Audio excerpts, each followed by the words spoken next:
아, 이제 요즘 여러분들과 함께 이제 계속해서 우리가 그리스도인으로 살아가면서 어떻게 하면 성숙하며 살아갈 수 있을까?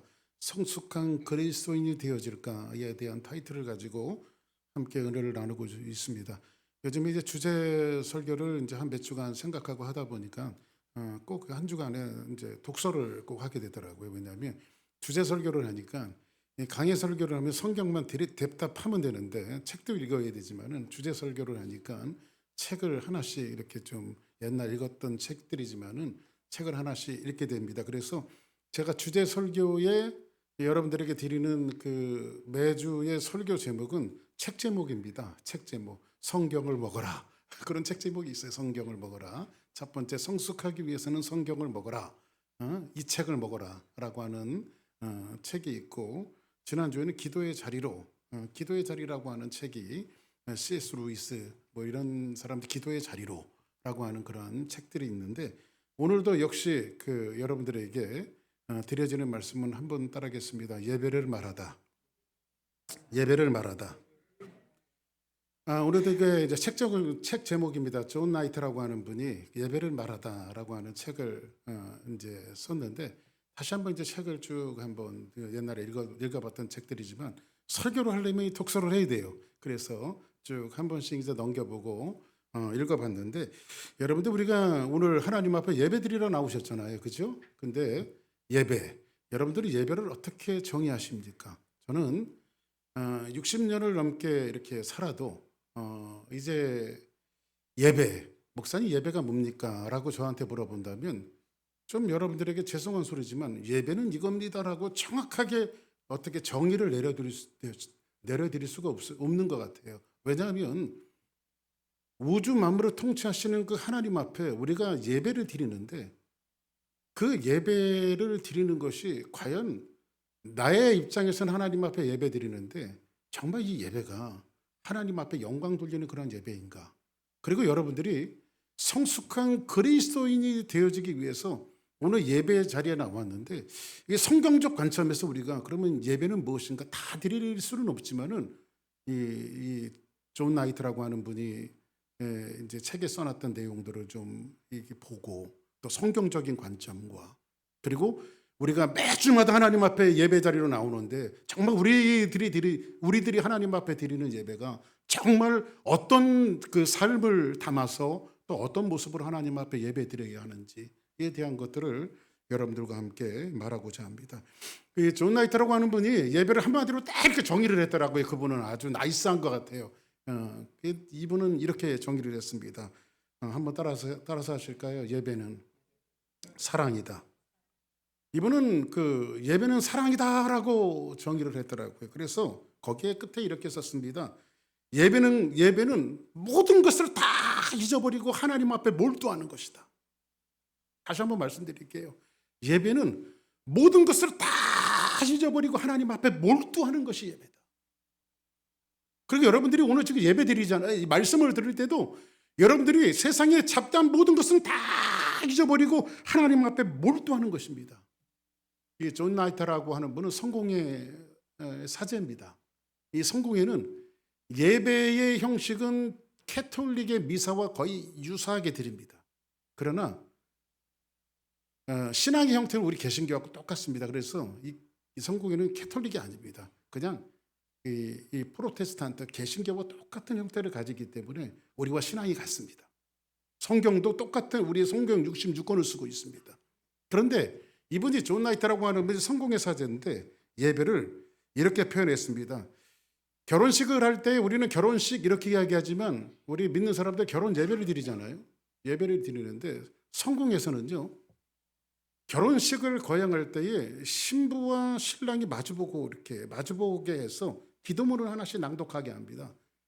신부가 기도문을 낭독하게 하고 신랑이 기도문을 낭독하게 합니다. 이게 성공의 결혼식에 꼭 있어야 될 그 예식입니다. 그게 뭐냐면 이걸 이렇게 이야기합니다. 신부가 먼저 신랑에게 이렇게 얘기합니다. 신랑이요, 나는 내 온 몸을 다해서 당신을 예비합니다. 이렇게 말합니다. 신부가 신랑에게 나는 내 온 몸을 다해서 당신을 예배합니다. 그러면 신랑이 오 신부요, 나도 내 평생을 바쳐서 당신을 예배할 것입니다. 대단하잖아요. 그렇죠? 맞는 것 같아요. 신랑 신부가 서로 마주보고 신랑은 신부를 예배하고 신부는 신랑을 예배한다고 말해요. 근데 이게 굉장히 성경적인 것 같아요. 신랑이 신부에게 예배하고 신부가 신랑에게 예배자로 서약하면서 이들은 하나의 몸을 이루어가고 하나로 섞여지는 거예요. 우리가 굉장히 성경적인 것은 왜 그러냐면 우리는 예수 그리스도를 사랑했습니다. 언제가 내 마음속에 들어오신 예수 그리스도를 내가 영접하고 그분을 사랑하게 되었습니다. 그리고 여러분들은 예수님을 영접했을 때 이런 고백을 할 것입니다. 예수님은 나의 신랑이십니다. 신부로서. 그러면 여러분들이 신랑 대신 예수님을 보고 어떤 고백을 해야 되냐면 신랑 대신 예수님, 나는 당신을 예배합니다. 그때 예수님을 이렇게 화답하시는 겁니다. 오 나의 신부 아무개야, 네가 나를 예배하는 것처럼 나도 너에게 평생 너를 예배하며 살 것이다. 그리고 예수님과 우리는 하나가 되어지는 겁니다. 부부가 하나가 되어지듯이. 이것이 이 톰 나이트가 이야기하는 예배의 관점입니다. 이것을 성경적인 관점에서 본다면 이렇게 볼 수가 있습니다. 이사야가 하나님의 성전에서 묵상하고 있었습니다. 이사야 6장에 보니까는 하나님의 성전에서 묵상하고 있었을 때에 하늘의 문이 열리고 하늘의 스랍들과 하늘의 성전이 지상의 성전으로 내려왔습니다. 그리고 이사야가 환상을 보는데 천상에서의 예배가 이 세상에서의 예배가 하나가 되어져서 뒤섞여서 하나의 공동체의 예배를 드리는 것을 이사야 6장에서 우리에게 설명해 주고 있습니다. 예배는 주사랑교회가 이 땅에서 예배를 드리지만은 여러분들이 예배 드리는 이 순간에 하늘의 천상의 예배가 이 땅에 내려와서 우리와 함께 뒤섞이는 이런 감격과 감동이 넘쳐나는 그런 예배로 하나님 앞에 영광을 돌려야 하는 거예요. 예배 자리가 얼마나 어미하고 얼마나 귀한지 모릅니다. 여러분이 잘 아는 성 어거스틴은 자기의 고백록을 통해서 이렇게 말하고 있습니다. 예배의 정의를. 나는 예배를 통해서 예수님의 냄새를 맡고 예수님을 느끼고 예수님을 먹고 그 예수님에 대해서 배고픔과 헝그리함을 느끼면서 만족함을 느끼지 못하기 때문에 나는 그분과 늘 머무르고 싶은 거, 늘 그분과 함께하고 싶은 거, 그것을 그는 예배라고 말했습니다. 여러분들 한번 여러분들에게 묻습니다. 여러분 예수님을 사랑하십니까? 그 여러분들은 예수님이 여러분의 신랑이십니까? 신랑 대신 예수님께서 다시 오실 때에 맞이할 준비가 된다냐 이런 찬양이 있잖아요. 그렇죠? 예수님이 여러분들의 신랑입니까? 그러면 성공의 신부처럼 이렇게 예수님에게 고백해야 합니다. 오 신랑이요, 나는 평생토록 당신을 예배합니다. 그러면 예수님이 신부에게 화답하듯이 아무개 박규서가 내가 온 평생을 다 바쳐서 나도 너를 예배할 거야. 그리고 주님이 내 안에, 내가 주님 안에 거하는 것을 성경은 예배라고 말하는 거예요. 그래서 오늘 여러분들이 주일날 오전 11시가 되어지면 이곳에 와서 하나님 앞에 예배 드리는 것은 이런 것들을 고백하는 현장이 되어져야 합니다. 그러면 오늘 이러한 관점을 가지고 오늘 본문에 있는 말씀을 4장 1절에 있는 말씀을 같이 한번 보도록 하겠습니다. 시작. 이 일 후에 내가 보니 하늘에 열린 문이 있는데 내가 들은 바 처음에 내게 말하던 나팔 소리 같은 그 음성이 이르되 이리 올라오라. 이후에 마땅히 일어날 일들을 내가 내게 보이리라 하시더라. 자 보세요. 오늘 성경에 보니까 요한계시록에 이 일 후에 내가 보니 하늘에 뭐가 있어요? 열린 문이 있는데, 자 그러면 천상의 예배를 맛보기 위해서, 하나님의 예배를 맛보기 위해서, 하나님의 예배가 우리 주사랑교회 예배와 뒤섞여지기 위해서 반드시 우리가 알아야 될 것은 하늘의 문이에요. 그러면 여러분들 예배자의 관점 속에서 이 하늘의 문이 뭘까요, 여러분들? 하늘의 문을 보셨습니까? 근데 성경에 보니까는 하늘에 열린 문이 있는데 이렇게 말합니다. 예배자의 관점에서 한 가지 한번 생각해 볼 게 있습니다. 우리는 열린 문 이렇게 얘기하면, 천국의 문 얘기하면 항상 생각하는 게 누가 생각납니까? 베드로가 생각나요. 베드로가. 천국의 열쇠를 내게 주노니, 항상 천국 문 앞에는 베드로가 있는 것 같아요. 거기 에피소드가 하나가 있습니다. 30살, 30살 된 청년이 하나 있었습니다. 이 청년이 어릴 때부터 믿는 가정에서 태어났어요. 어릴 때부터 예배가 일상이었고, 어릴 때부터 신앙생활하는 것이 일상이었습니다. 그리고 자라났습니다. 티네이저가 됐습니다. 근데 세상이 너무 좋은 거예요. 어머니 아버지는 독실한 기독교 신자인데 세상이 너무 좋은 거예요. 그래서 어머니 아버지 몰래 술도 마시고, 자기가 좋아하는 모든 세상적인 것들을 탐닉을 합니다. 그러나 주일은 교회를 가요. 예배를 드립니다. 이걸 한쪽 발은 교회에, 한쪽 발은 세상에 두고 있는 청년입니다. 이 청년이 하루는 직장을 마치고 집으로 이렇게 돌아오는데 내 우산이 반짝반짝거리는 술집이 하나 있는 거예요. 마음속에 갈등이 일어나기 시작합니다. 술을 마시고 갈까? 아니면 고창집으로 갈까? 술을 마시고 갈까? 고창집으로 갈까? 그러다가 에이, 오늘 하루만 그냥 술 마시지 뭐 하면서 차를 세워놓고 술집에 들어가서 술을 마십니다. 얼마나 마셨는지. 그리고 나서 술을 마셨으면 운전하면 안 되죠. 근데 이 친구가 집이 가까우니까 이 정도는 괜찮겠지 해갖고 운전대를 몰고 이제 술을 마시고 집으로, 운전대를 몰고 이제 집으로 돌아가는데 그만 큰 사고가 나갖고 이 청년이 죽었어요.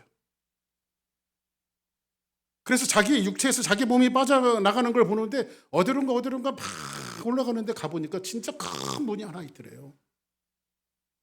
근데 누가 하나 서 있는데 누구세요? 하고 이 청년이 물어봤더니 꿀밤을 한 대 딱 때리더래요. 야 이놈아, 넌 나도 모르냐? 내가 예수님의 수제자 베드로다. 이렇게 얘기해.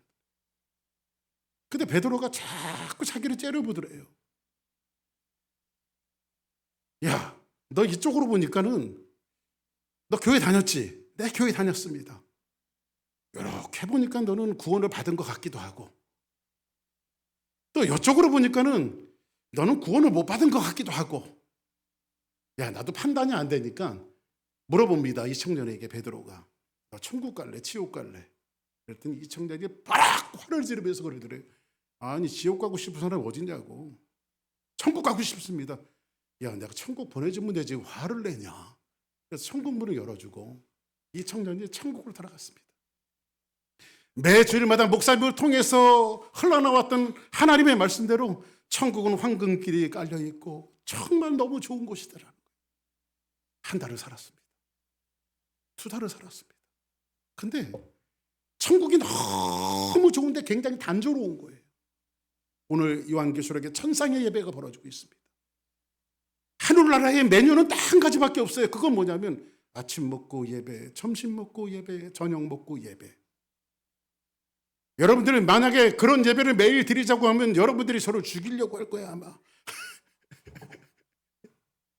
아침 먹고 예배, 점심 먹고 예배, 저녁 먹고 예배, 하나님을 찬양하고 노래하고. 오늘 하늘 문이 열리는데 그 속에 들어가서 그 속에서 많은 이들이 하나님을 예배하고 하나님을 찬양하고 있다고. 천국은 하나님을 찬양하고 예배하는 것밖에 없어요. 근데 이 청년이 한 2달쯤 살아보니까는 지루한 거예요. 매일 천국은 예배밖에 안 드리나 너무 지루한 거예요. 그래서 자기가 들어갔던 문으로 다시 나왔더니 베드로가 있더래요. 사도님, 왜 그러냐? 왜 나왔냐? 그랬더니 제가 지옥을 가겠다는 소리는 아닙니다. 분명히 말씀드렸어요. 지옥을 가겠다는 소리는 아닌데 지옥을 살짝 구경 좀 할 수 있을까요? 야, 어지간하면 천국에서 살아라. 거기 갈 데가 못 된다.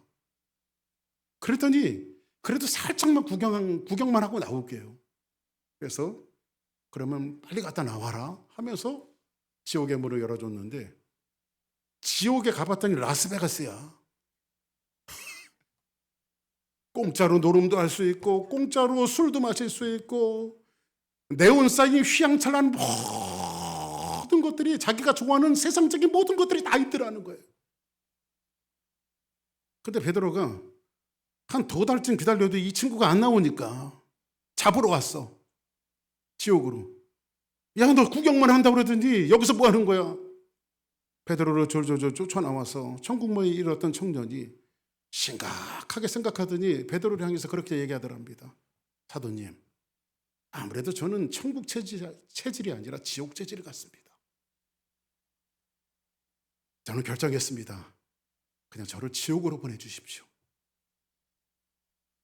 야, 이놈아, 지옥이 얼마나 무서운 곳인데 너 지옥에 가려고 하니? 아니, 천국은 맨날 예배 드려서 지루해요. 맨날 예배만 드려서 지루해요. 야, 그래도 하나님 앞에 예배 드리는 그 자리가 좋은 자리야. 너 지옥 가면 안 돼. 근데 천국으로 다시 들어가는 틈을 떠밀어도 아닙니다. 저는 지옥 체질입니다. 지옥 보내주세요. 그래, 베드로가 맨 마지막에 이렇게 이야기합니다. 후회 안 하지? 정말 후회 안 하지? 네, 후회 안 합니다. 그래서 지옥 문을 열어주고 너 거기 들어가면 다시는 못 나오니까 알아서 해라. 절대 나올 수 없는 곳이 지옥이니까 알아서 해라. 하고 지옥 문을 딱 열어뒀는데 지옥 문을 딱 이 청년이 들어가는 순간 발을 확 헛디디더니 깊은 수렁 속에 들어가는 거예요. 그리고 불이 펄펄 끓고 유황불이 펄펄 끓는 곳에 이 청년이 들어가면서 베드로를 향해서 소리를 칩니다. 사도님, 사도님, 여기 내가 봤던 지옥이 아니잖냐고. 내가 봤던 지옥이 아니잖냐고 막 소리를 치니까 베드로가 그 물을 향해서 소리를 치더래요. 그때는 방문비자였지만 지금은 영주권이다 그러더래요.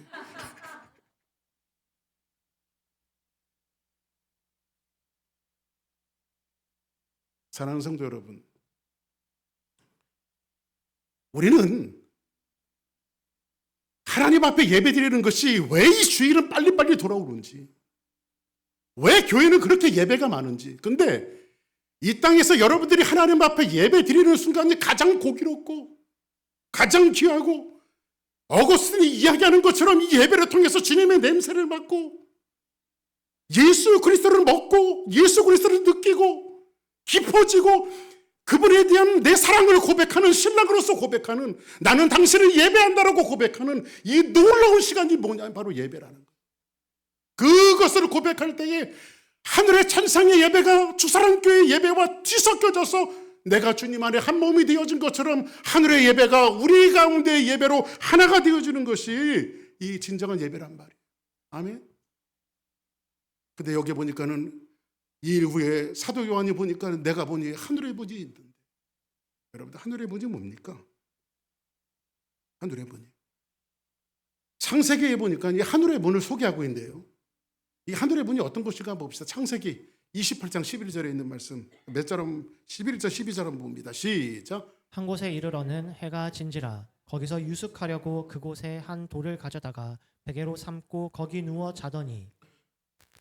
야곱이 형 에서의 낯에 피해서 자기 외삼촌 집으로 도망하고 있을 때입니다. 누스라고 하는 곳에 이르러서 돌을 가져다가 베개하고 잠을 자고 있는 겁니다. 근데 잠을 자다가 꿈을 꾸는데 이 꿈은 여러분들 내가 꾸고 싶은 것을 꾸는 것이 아니라 어떤 사건이 내게 찾아오는 거죠. 그죠? 아, 내가 이번에는 뭐 무협지 영화를 봐야 되겠다 해가지고 꿈을 꾸고 싶다고 그런 꿈을 꾸는 게 아니라 일방적으로 찾아오는 거 아닙니까? 그죠? 근데 이 야곱이 꿈을 꾸는데 꿈에 본즉 시작. 사닥다리가 땅 위에 서 있는데 그 꼭대기가 하늘에 닿았고 또 본즉 하나님의 사자들이 그 위에서 오르락 내리락 하고. 자, 보세요. 꿈에 본즉 사닥다리가 위에 있는데, 자, 그러면 여러분 사다리는 뭐 하는 곳이, 용도가 뭡니까? 예? 여러분들 올라간다고만 생각하는데 성경에 나와 있는 사다리는 처음 쓰였던 것은 하늘의 영광이 내려오는 거예요. 하나님의 영광이 내려오는 거예요. 자, 그러면 예배는 뭐냐면 이겁니다. 예배는요, 우리가 하나님을 예배하며 찬양할 때에 하늘의 사다리가 내려와서 하나님의 영광이 주사랑교회 예배에 임재하는 거, 이게 바로 예배란 말이에요. 할렐루야. 그래서 여러분들이 하나님 앞에 예배 드릴 때 이곳에 와서 여러분들이 기도할 때 어떤 기도를 드려야 되냐면, 야곱이 봤던 하나님의 영광처럼 하늘의 문이 열리고 하늘의 사다리가 주사랑교회에게 쫙 내려와서 하나님의 영광의 그 예배가 이 땅에 실현되기를 원하는 그 기도를 하나님 앞에 드리고 여러분들이 예배를 드려야 된단 말이에요. 할렐루야. 그게 예배란 말이에요. 성경은 뭐라고 말합니까? 13절 볼까요? 시작. 또 본즉 여호와께서 그 위에 서서 이르시되 나는 여호와니 너의 조부 아브라함의 하나님이요 이삭의 하나님이라. 내가 누워 있는 땅을 내가 내 자손에게 주리니. 그 하나님이 임재하셔서 뭐라고 말씀하신다면, 야곱아, 나는 네 조부 아브라함의 하나님, 네 아버지 이삭의 하나님인데 내가 이 땅을 너에게 주겠다, 이렇게 말씀하십니다. 그리고 나서 뭐라고 말합니까? 16절 시작. 야곱이 잠이 깨어 이르되 여호와께서 과연 여기 계시거늘 내가 알지 못하였도다. 할렐루야. 야곱이 잠에 깨어 이르되 여호와께서 과연 여기 계시는 내가 알지 못하였도다. 그리고 나서 뭐라고 말하죠? 17절 봅니다. 시작. 이에 두려워하여 이르되 두렵도다 이곳이여 이것은 다름 아닌 하나님의 집이요 이는 하늘의 문이로다 하고. 할렐루야. 이곳은 곧 하나님의 집이요 하늘의 문이로다라고 말합니다. 야곱이 돌베개하고 잠을 잤던 곳이 누스라고 하는 곳이거든요. 아마 누스라고 하는 것이 공동묘지가 있었나 봐. 공동묘지가. 왜냐하면 누스라고 하는 이름의 뜻이 뭐냐면 곡함의 땅이에요. 늘 울고 늘 고달프고 늘 슬픔이 있고. 여러분들 인생살이가 얼마나 고달프고 힘듭니까? 그렇죠? 늘 울어야 하고 늘 고달프고 죽음의 권세가 우리를 위협하고 세상의 권세가 우리를 위협하고 한 주간도 살면서 우리의 인생의 우리의 삶 속에 얼마나 고달픔과 어려움들이 우리를 짓눌렀습니까? 근데 이 예배 자리에 와서 하나님을 예배하는 이 자리에 와서 누스라고 하는 이 땅에서 하나님 앞에 예배 드릴 때에 하나님의 영광 그 사다리가 내게 올 때에 슬픔을 거두시고 좌절을 거두시고 우리에게 영광을 보여주시고 우리에게 축복을 보여주시고 우리에게 은혜를 보여주시고 우리가 살아가야 할 이유를 보여주시는 것이 예배 아니겠어요? 할렐루야. 그래서 이 예배가 얼마나 영광스러운 자리입니까? 이 예배가 얼마나 귀한 자리입니까? 할렐루야. 그것이 바로 하늘의 문이에요. 할렐루야. 하나님, 우리의 인생의 삶 속에 이 예배 자리에 야곱이 보았던 하늘의 사다리가 이 땅에 내려와서 하나님의 영광이 우리 안에 가득하게 하옵소서. 할렐루야. 그럼 구약 성경에서 하늘의 문을 그렇게 이야기했다면 신약에서 또 문이 한 가지가 더 있네요. 이 문을 어떻게 해석을 했는지 한번 볼까요? 요한복음 10장 1절 시작. 내가 진실로 진실로 너희에게 이르노니 문을 통하여 양의 우리에 들어가지 아니하고 다른 데로 넘어가는 자는 절도며 강도요. 그 문을 통해서 양의 우리에 들어가지 않는 사람은 뭐라고 말합니까? 절도요 강도라고 말합니다. 2절 보겠습니다. 시작. 문으로 들어가는 이는 양의 목자라. 문으로 들어가는 이는 양의 목자다. 그러면 예수님은 문으로 들어갔는데 7절에 가서 한번 볼까요? 7절 시작. 그러므로 예수께서 다시 이르시되 내가 진실로 진실로 너희에게 말하노니 나는 양의 문이라. 예수님께서 뭐라고 말하냐면 그러므로 예수께서 다시 이르시되 내가 진실로 진실로 이르노니 너희에게 이르노니 나는 양의 문이라고 말합니다. 할렐루야. 그러면 야곱이 보았던 하늘의 문은 양의 문이고 우리에게 위로를 주시고 구원을 주시는 하나님의 놀라운 축복의 문인데 그분이 누굽니까? 바로 하늘의 문은 예수 그리스도라는 거예요. 할렐루야. 그러면 여러분들 하늘의 영광의 그 예배를 맛보기 위해서는 여기서 한 가지 우리에게 절대적으로 이야기하는 것이 있습니다. 예배는 누구를 통해서 들어가야 합니까? 예수 그리스도를 통해서 들어가야 하는 거예요. 할렐루야. 예수님을 고백하고 그 무도로 들어가는 거예요. 할렐루야. 예수님을 고백하고 하나님의 보좌 앞에 나갔을 때에 하나님이 성령을 통해서 우리를 안아주시는 거란 말이에요. 아멘입니까? 이 놀라운 역사의 현장이 바로 예배란 말이에요. 그래서 여러분들 우리 주사랑교회 성도들이 정말 예배를 소홀히 해서는 안 돼요. 그래서 여러분들 예배가 얼마나 위험 있고 예배가 얼마나 귀하고 얼마나 소중한 것을 여러분들이 가슴속에 품어야 돼요. 주일 됐구나. 그냥 성경 들고 교회 가자. 이 정도의 수준이 아니라 내가 하나님의 영광을 만나는 그 자리에 들어가는 것이 얼마나 귀한가. 할렐루야.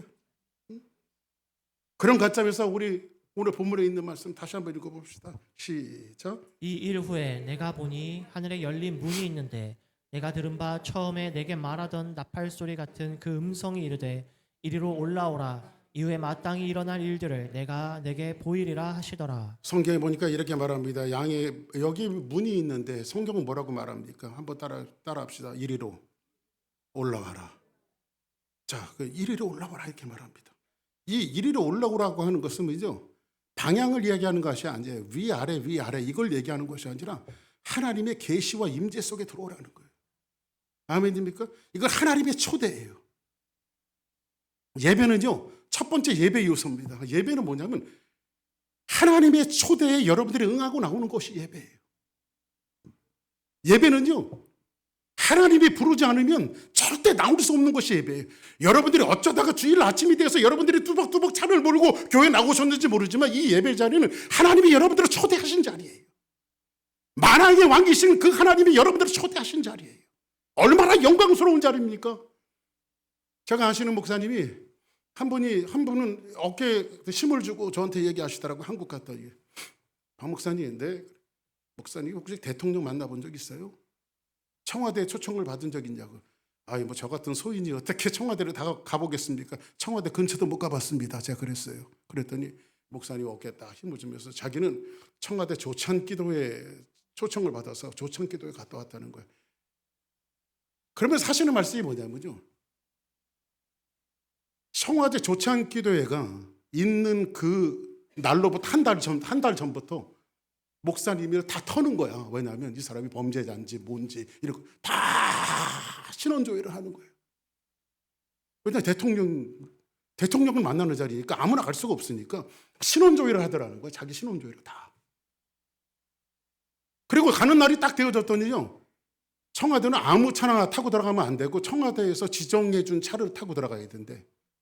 지정해 준 차를.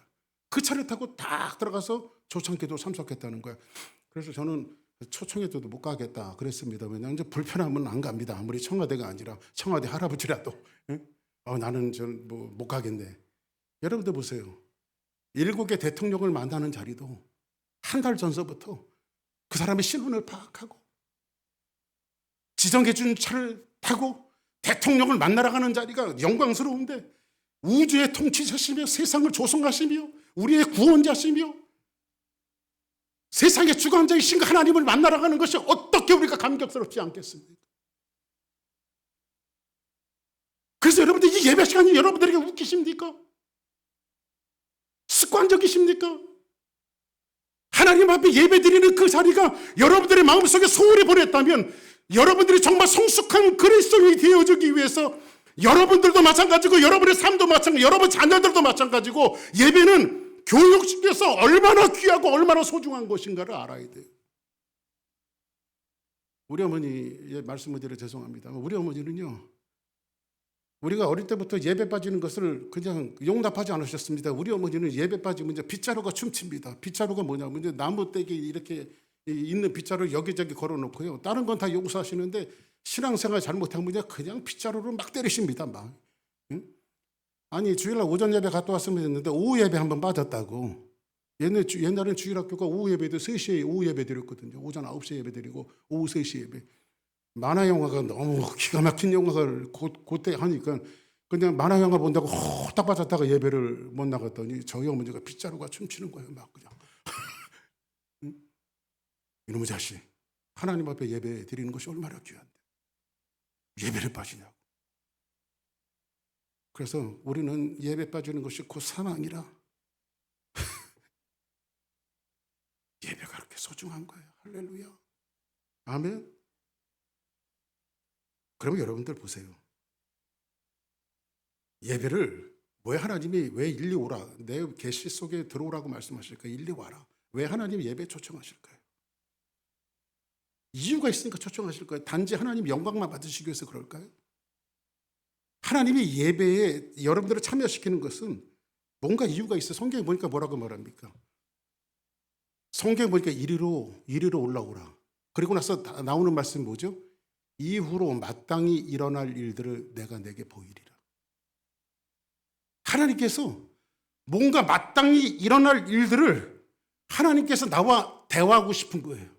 성경에 보니까 하늘의 경영이 무엇인가를 하나님이 운영하시고 경영하시는 그 모든 것들을 나는 너와 상의하고 싶다는 거예요. 하나님이 스스로 하실 수 있지만 하나님은 여러분들이 영광을 돌리지 않아도 저 길바닥에 있는 돌들을 취해서 나무들을 뒤에서 얼마든지 영광을 받을 수 있는 분이지만, 나를 선택하시고 여러분들을 불러내신 것은 뭐냐면 나는 너와 상의하고 싶다는 거예요. 그래서 여러분들은, 우리는 하나님의 추종자가 아니에요. 하나님의 동반자들이에요. 아멘. 하나님은 여러분들을 추종하는 사람으로 만들려고 하는 것이 아니라 하나님의 동반자로 만들어가기를 원하세요. 창세기에 보니까 하나님이 소돔과 고모라를 죄악의 관양을 보고 소돔과 고모라를 멸망시키려고 했습니다. 창세기 28장 17절에 보니까 소돔과 고모라의 일을 두고 성경은 이렇게 얘기합니다. 여호와께서 이르시되 내가 하려는 것을 어찌 아브라함에게 섬기겠느냐. 오늘 하나님 아브라함을 부르십니다. 아브라함아, 나는 너를 내 추종자가 아니라 나는 너를 동반자로 삼았으니까 내가 너와 상의할 것이 있다. 뭔데요, 하나님? 저 소돔과 고모라가 악이 관영해서 내가 저기를 다 불러 멸망할 것인데 어떻게 하면 좋은데, 하나님 그래도 의인 50이 있으면 어떡하겠습니까? 30이 있으면 어떡하겠습니까? 의인 10명이 있으면 어떡하겠습니까? 이거를 누가 지금 하나님이 지금 아브라함과 상의하시는 겁니다. 소돔과 고모라의 멸망을 두고 하나님이 아브라함과 상의하시는 거예요. 왜 하나님께서 일리 올라오라고 말씀하시는지 아십니까? 왜 여러분들이 예배의 자리를 부르시는지 아십니까? 여러분들에게 추종을 받으려고 하는 것이 아니라 하나님은 여러분들을 파트너로 동반자로 삼으시고 이 땅의 경영과 삶의 경영과 그 모든 것들을 하나님 여러분들과 상의하고 싶어서 그래요. 여러분들이 자녀들을 어떻게 키워야 할지, 여러분들의 신앙생활을 어떻게 해야 할지, 여러분들이 이웃들을 어떻게 대해야 할지, 우리 주사랑교회가 이 가진 사회에서 어떤 이웃으로 세워져야 할지, 어떤 교회를 세워야 할지, 이런 것들을 여러분들과 상의하고 싶어서 그런다. 아멘입니까? 그것이 하나님께서 우리를 예배로 초청하신 이유란 말이에요. 마땅히 해야 할 일을 우리에게 하나님의 경영을 우리와 나누시기를 원하시는 하나님. 그리고 나서 2절 한번 보겠습니다. 시작. 내가 곧 성령에 감동되었더니 보라 하늘에 보좌를 베풀었고 그 보좌 위에 앉으신 이가 있는데. 보세요. 내가 곧 성령에 감동되었더니 사도 요한이 성령에 감동되어집니다. 자, 예배 두 번째 요소입니다. 예배의 두 번째 요소는요, 예배는요, 성부와 성자와 성령 삼위의 하나님을 인격적으로 부분적으로 만나는 시간들이에요. 아멘. 누구를 통해서? 성자 예수 그리스도의 공로에 의지해서 예배 자리에 나가고, 예수의 공로에 의해서 예배 자리에 나갔더니 성령의 감동함을 주시고, 성령의 감동함을 통해서 하나님의 보좌 앞에 나가서 그분의 음성을 듣는 것, 이것이 바로 예배란 말이에요. 그리고 나서 예배에 갔더니 뭐라고 얘기합니까? 8절 한번 볼까요? 쭉 넘어가서 시작. 내 생물은 각각 6날개를 가졌고 그 안과 주위에는 눈들이 가득하더라. 그들이 밤낮 쉬지 않고 이르기를 거룩하다 거룩하다 거룩하다 주 하나님 곧 전능자신 이시여 연애도 되겠고 이제도 계시고 장차 오실이시라 하고. 여기에 보니까는 6날개를 가졌고 그 안과 주위에 눈들이 가득하더라. 성경에 보니까는 여호와는 부리부리한 눈을 가지고 세상을 다 감찰하십니다. 역대상에 보니까 이런 말씀이 있어요. 여호와는 온 땅을 두루 감찰하사 전심으로 자기를 향하는 자에게 능력을 베푸시나니. 할렐루야. 여호와는 온 땅을 두루 감찰하사 전심으로 하나님을 향하는 자에게 능력을 베푸신대요. 어떤 사람이 능력자가 되는지 아십니까? 정말 전심으로 오늘 하루도 절박한 심정으로 하나님의 이름을 부르는 자들. 이 사람들을 향해서 하나님은 그에게 능력을 베푸시고 하나님의 역사에 동반자로 삼으시는 거예요. 그것이 바로 예배입니다. 여기에 보니까는 하나님 앞에 예배 드리러 갔습니다. 근데 예배 드리러 갔더니 9절에 보니까 뭐라고 얘기합니까? 네 생물들이 나오는데 이 네 생물들은 사자와 송아지와 사람과 독수리, 그러니까 하나님의 천사들이 이야기하는데 이 천사들이 하나님 앞에 예배 드리는 거예요. 자, 봅시다. 시작. 그 생물들이 보좌에 앉으사 세세토록 살아계신 이에게 영광과 존귀와 감사를 돌릴 때에. 할렐루야. 그 생물들이 보좌에 앉으사 세세토록 살아계시는 이에게 영광과 존귀와 감사를 돌릴 때.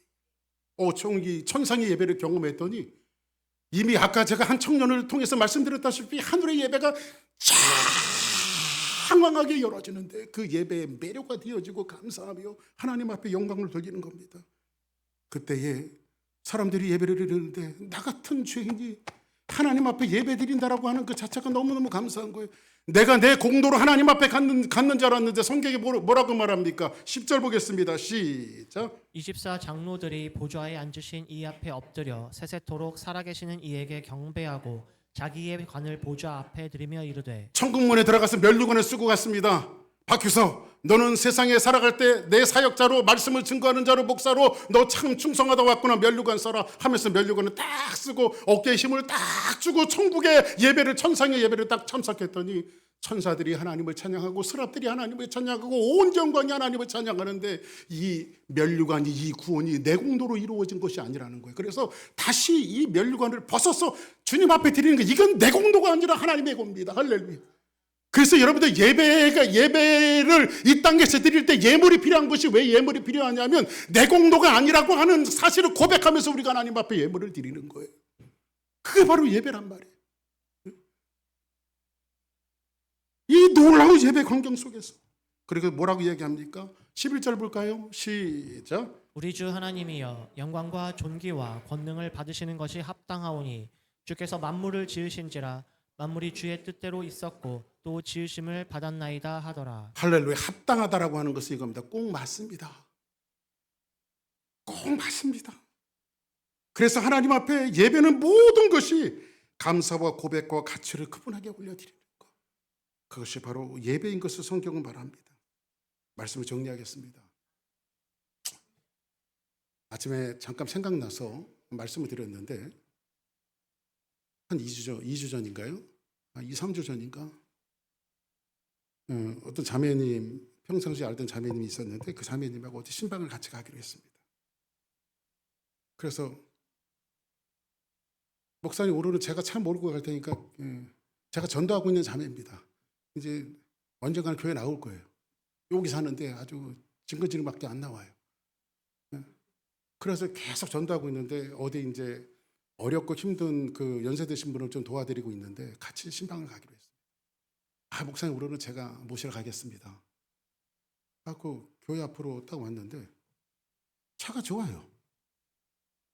차가 좋아. 몰고 온 차가, 이 차 자랑하려고 나한테 모시러 온다고 그랬구나. 그리고 딱 차를 딱 타고 가는데, 차를 운전하면서 목사님, 이거 사고 싶다고 살 수 있는 차가 아니에요 그러더라고요. 아니, 무슨 뭐 차 타고 싶다고 타지 못하는 차가 어디 있어? 돈 있으면 다 타는 거지, 살 수 있는 거지. 내가 그랬지. 그랬더니 이건 그렇게 살 수 있는 차가 아니래. 그러면서 그걸 설명하는데, 여자들이 좋아하는 그 가방이 뭐 에르메스? 에르메스 제가 그때 외웠어요. 에르메스 가방은요, 사고 싶다고 살 수 있는 차가 아니라 크레딧을 쌓아야 이 사람이 그 가방을 들 수 있을 만큼 품격이 있다라고 생각해야 그 가방을 파는데, 하여튼 세상에 별꼴이 다 있어요. 저는 전자시계 타고 다니는데 노렉스가 아니라 놀래서 놀렉스예요. 놀렉스. 그때 목사님, 노렉스가 어떻게 사는지 아세요? 자기 남편한테 노렉스를 사줬는데, 그거 어떻게 사는 거냐고 그랬더니, 돈 갖고 가서 사는 게 아니라 노렉스 매장에 가서 크레딧을 쌓아야 된대요. 그래야 그 사람이 가야 그 시계를 판대요. 참 세상이 참 별꼴입니다. 그래서 이 꼴, 제가 지금 타고 온 차도 크레딧을 쌓아서 이 차를 탈 만한 사람이라고 인정을 받아서 이 차를 제가 탔습니다. 그래서 제가 속으로는, 겉으로는 안 그랬습니다. 그래, 너 잘났다. 속으로만 그래. 그래서 속으로만 너 잘났다 그랬습니다. 사람은 인생을 살면서 값을 정합니다. 이 핸드백은 얼마짜리? 이 차는 얼마짜리? 이 집은 얼마짜리? 사람들은 값을 정해서 거기에 어떤 자기의 모든 가치를 집어넣습니다. 그런데 우리는 값을 정하는 사람이 아닙니다. 거기에 가치가 있다고 생각합니다. 예수님의 제자들이 배와 그물을 다 버려두고 예수님을 쫓았을 때에 예수님을 값으로 인정한 것이 아니라 가치를 인정했습니다. 내가 여기에 목숨을 걸 만하다. 목숨을 걸 만하다. 사도 바울이 다메섹 도상에서 예수님을 만나고 변화되어졌을 때에 자기의 인생 그 자체를 전부 다 배설물로 여김은 그래도 내가 이 그리스도를 쫓는 것은 세상의 모든 지식보다 예수를 아는 것이 가장 고상했기 때문에 다 버려두고 예수에 대한 예수를 값으로 취급한 것이 아니라 가치로 인정했기 때문에 자기의 평생을 드리고 자기의 목숨을 드리는 겁니다. 예배는 여러분들이 값으로 정할 수 있는 싸구려가 아닙니다. 예배는 예수님이 그리고 성령님이 그리고 우리가 믿는 하나님이 우리를 받으시고 우리를 추종자가 아닌 동반자로 인정하시는 놀라운 자리며 세상의 경영을 나는 너와 함께 하고 싶다고 나는 이 휴스턴과 이 미국과 세상의 경영을 박 목사님 나는 주사랑교회와 함께 하고 싶다고 이 예배 자리에 주님의 하늘문에서 사다리를 타고 이 땅에 내려오시는 놀라운 자리입니다. 성숙한 그리스도인이 되기 위해서는 우리 교회가 예배를 값으로 취급하는 것이 아니라 가치로 인정하고 온 몸을 다해서 여러분이 몸을 드리고 헌신하고 물질을 드리고 예물을 드리고 헌금을 드리는 것까지도 값이 아닌 그 가치를 인정하는 놀라운 예배 회복이 우리 주사랑교회 안에 있기를 주의 이름으로 간절히 축복합니다. 다 같이 자리에서 일어나시겠습니다.